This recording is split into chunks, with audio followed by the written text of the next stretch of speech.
তার কান্না অতল জলধি বা অতুষ্য শুনিলেন নৈশব্দের মতো। কলমে ও অলঙ্করণে শ্রী সুকুমার মল্লিক। পুরুষও তো মানুষ, তাকে বলা হয় শক্তির প্রতীক। বলা হয় সে নাকি কাঁদে না, তাকে শেখানো হয় ছোট থেকে ছেলেরা কাঁদে না, ছেলেরা সব সহ্য করে। কিন্তু যখন তার গর্ভধারিণী মা চিরতরে চোখ বন্ধ করে শুয়ে থাকে নিথর, সে তখন চিৎকার করে কাঁদে না, চোখের কোণে এক ফোঁটা জলও ঝরে না।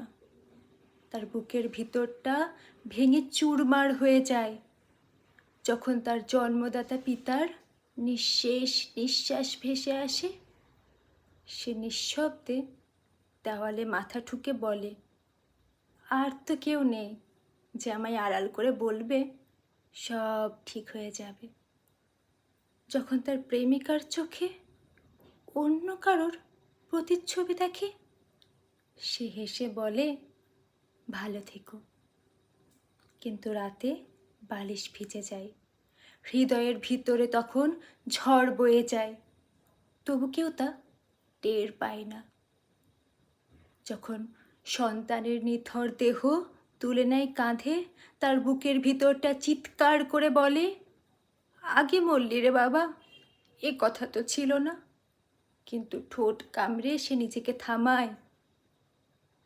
যখন মেয়েকে পাঠিয়ে দেয় নতুন সংসারে, সে হাসে, আশীর্বাদ দেয়, কিন্তু রাতে দরজা বন্ধ করে ডুকুরে কাঁদে, আমার কলিজার টুকরোটা কার ঘরে গেল।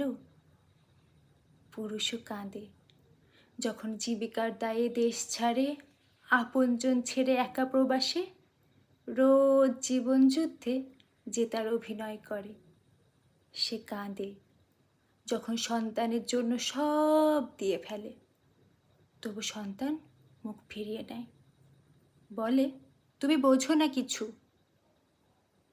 সে কাঁদে যখন সংসারের দায়ে নিজের শখ, স্বপ্ন, আত্মা সব কিছুকে গলিয়ে নেয় দায়িত্বের হাঁড়িতে।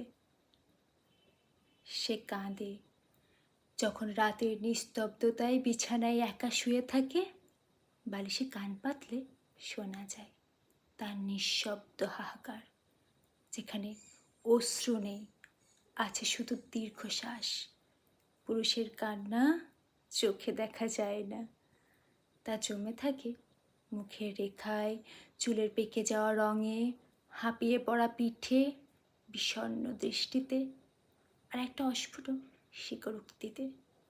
হ্যাঁ রে মা, পুরুষও কাঁদে। পুরুষও তো মানুষ, তার কান্না শুধুই নীরব, গভীর, নিঃশব্দ, অথচ সেই কান্নাই সবচেয়ে বেশি চিৎকার করে। নমস্কার।